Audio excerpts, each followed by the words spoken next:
நம் இதயத்தை வருடும் ஒரு அற்புதமான இஸ்லாமிய ஹதீஸை பார்க்கலாம். மதீனாவின் அமைதியான நகரத்தில் ஒரு சிறுவன் வாழ்ந்தான்.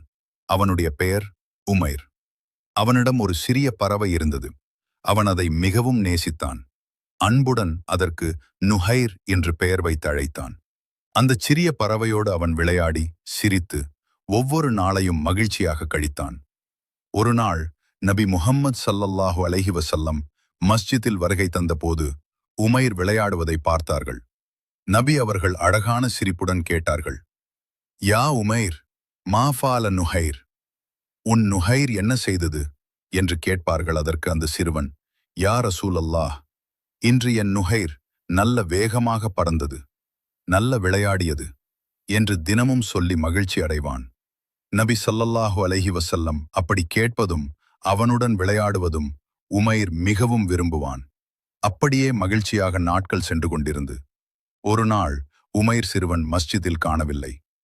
உமைர் எங்கு காணவில்லை என நபி ஸல்லல்லாஹு அவர்கள் தனது சஹாபாக்களிடம் கேட்டார்கள்.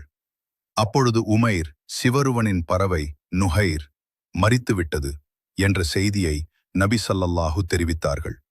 அவர்கள் உடனே உமைர் இருக்கும் இடத்திற்கு வந்தார்கள். உன் நுஹைர் இறந்துவிட்டதாக கேட்டேன். அல்லாஹ் உனக்கு பொறுமையை தருவானாக, உன் மனம் அமைதி அடையட்டும் என்று அல்லாஹ் உனக்கு பொறுமை தரட்டும் என்று கருணை நிறைந்த வார்த்தைகள் சொன்னார்கள். அந்த வார்த்தைகள் உமைர் சிறுவனின் மனதின் துயரக் காயத்தை ஆற்றின. மெல்ல மெல்ல அவன் சிரிக்கத் தொடங்கினான். அவனுடைய கண்களில் நம்பிக்கை மீண்டும் உதித்தது.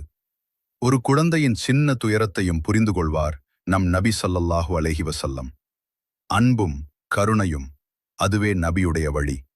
இன்ஷா அல்லாஹ் நாமும் நபியின் வழியை பின்பற்றி அன்பும் கருணையும் பகிர்ந்து மற்றவர்களின் இதயத்தில் மகிழ்ச்சி மலரச் செய்வோம். இது உங்கள் ரமஸான் மீடியா.